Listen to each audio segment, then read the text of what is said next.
Why do Kamala Harris and the Democrats have a men problem? It's as if years or maybe decades of demonizing men or like blaming the patriarchy and calling masculinity toxic. Of course, you can't attract male votes in light of, all the activism that's been going on in the past 3 or 4 decades in America. Has it gotten worse with Kamala? So here are the stats that I looked at.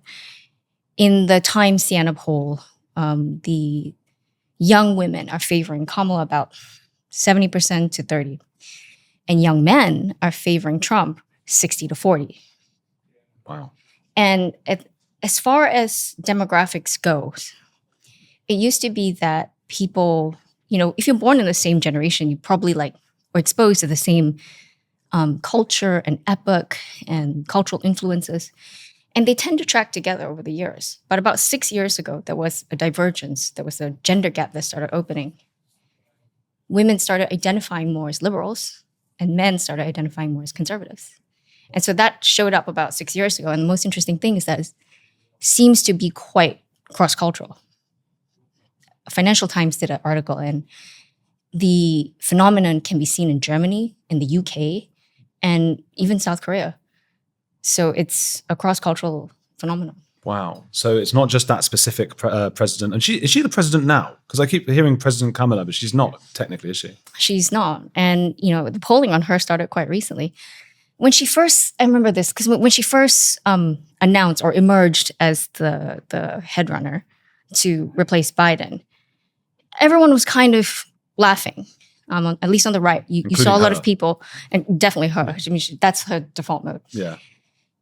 But people on the right were kind of like, oh, yes, this is great for us, because they remember from the previous time that she was unpopular, that she couldn't even emerge out of a very crowded Democratic primary. And they were kind of excited because they knew she was unlikable. That's what they said. And I sent out a tweet because the main message of that tweet was, don't underestimate Kamala.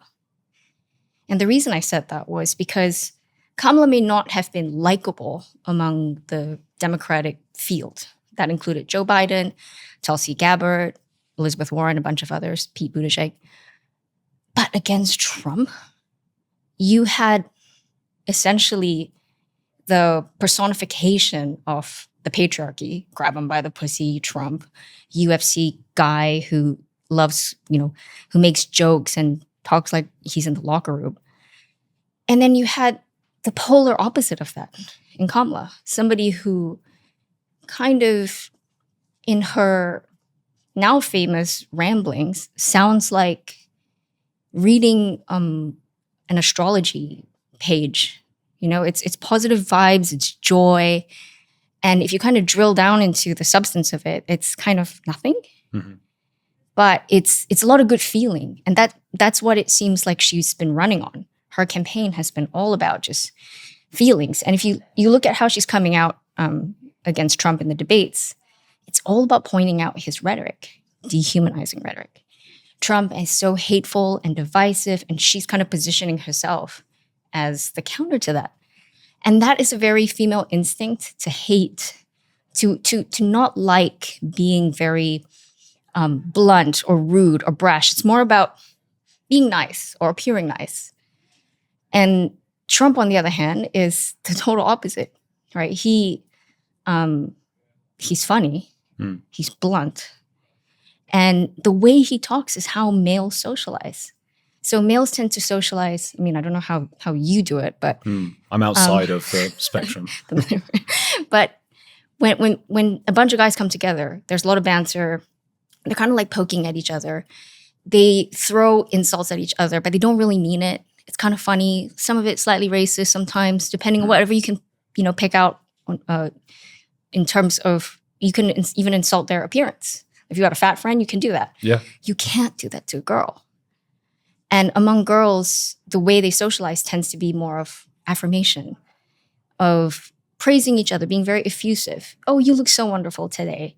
Oh, you're just amazing. And that is how females socialize. And half the time, they also don't mean it. It's just girl code. And so you have such a strong polarization of Kamala's campaign, the kind of podcast she goes on. She's not gone on yours yet, but she's gone on, Call Her Daddy, which is, I didn't know what that was. I didn't know what that is. I keep seeing that. What is that?